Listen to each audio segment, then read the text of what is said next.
আসসালামু আলাইকুম। মহাভারতের চেষ্ট এই যে মহাভারত নিয়ে কথা বললাম, মহাভারতের রচয়িতা বেদ সংস্কৃত ভাষায় মহাভারতের চেষ্ট অনুবাদ, এটা কিন্তু সংস্কৃত ভাষা, আমরা কিন্তু এটা বুঝি না ভালোভাবে।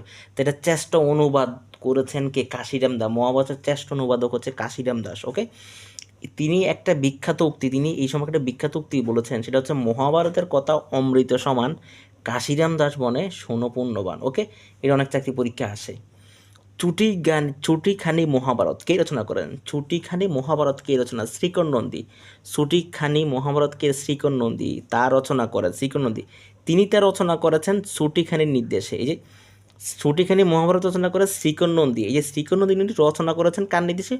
ছুটি খানের নির্দেশে, যার প্রকৃত নাম নসরত খান অথবা নসরত খান। নসরত খান অথবা ছুটি খানের নির্দেশনে শ্রীকর নন্দী রচনা করেন। তারপর হচ্ছে রামায়ণ কে রচনা করে? রামায়ণ রচনা করে হচ্ছেন সংস্কৃত ভাষায়। রামায়ণ কোন ভাষায় রচিত? সংস্কৃত ভাষা। ভাই, রামায়ণ কোন ভাষায়? সংস্কৃত ভাষায়। প্রাচীন মহাকাব্য রামায়ণ, এটা রচয়িত হচ্ছে বাল্মীকি। ওকে, রামায়ণকে রচনা করেন সংস্কৃত ভাষায়, রামায়ণ রচিত প্রাচীন মহাকাব্য। এই রামায়ণের রচনা করেন বাল্মীকি। বাল্মীকির মূল নাম দস্যু রত্নাকর। বাল্মীকির মূল নাম দস্যু রত্নাকর। বাল্মীকি শব্দের অর্থ কোন থাকে? উই পোকা। কত? বাল্মীকি শব্দের অর্থ কি? উই পোকা। ভালো থাকুন।